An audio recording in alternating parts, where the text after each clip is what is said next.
ኣብ ግዜና ኣብ ዘመንና ልሙድ ኣይኮነን ግን ኣብ ተቐደም ዘመን ገለ ነገስታት ንፉልያ ዝበልዎም ሰባት ናይ ድራር እንግዶት ክገብሩ ከለው ሰባት ከዕድሙ ከለው ነቲ ንጉስ ዝበቅዕ ኣልባስ ሒዞም ክመፁ ስለ ዘይክእሉ እንታይ ግበር ነይሩ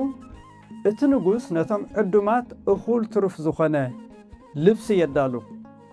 ስለዚ እቲ ተዓዲሙ ዝመፀ ቅድሚ ናብቲ ናይ ድራር እንግዶት ዝኣቱ እቲ ንጉስ ዝቐረበሉ ልብሲ ክለብስ ይግብኦ ነይሩ ማለት እዩ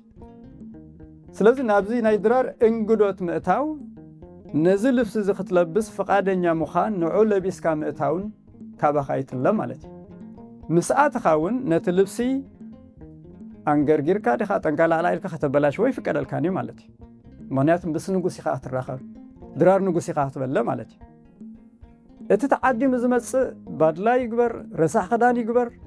ሓፂር ስረ ይግበር ነዊሕ ስረ ይግበር ብዘይገድስ ኩሉ ግን እቲ ለቢስዎ ዝመፅእ ብቑዕ ስለ ዘይኮነ እቲ ንጉስ ዘዳለወሉ ክዳን ለቢሱ ከኣቲ እዩ ዝፍቀደሉ ማለት እዩ ነዚያ ፈቃደኛታት ኮይኖም ተራ ተቐቢሎማ ከኣትው ይኽእሉ እዮም ተዘይኮይኑ ግን ከኣትው ይክእሉን እዮም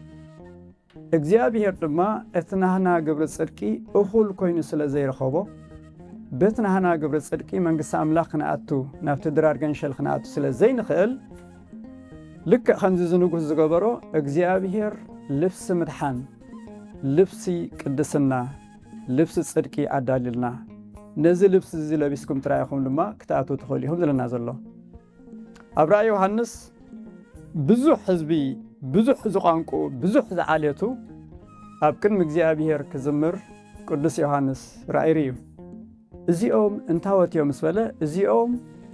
ብደም ክርስቶስ ክዳውንቶም ዘጻዕደው ሰባት እዩ ዝብለና ማለት እዩ እቲ ብደም ክርስቶስ ጻዕደው ክዳን እዚ ሕጂ ንገጾ ዘለና ልብሲ ምድሓን ልብሲ ቅድስና እዩ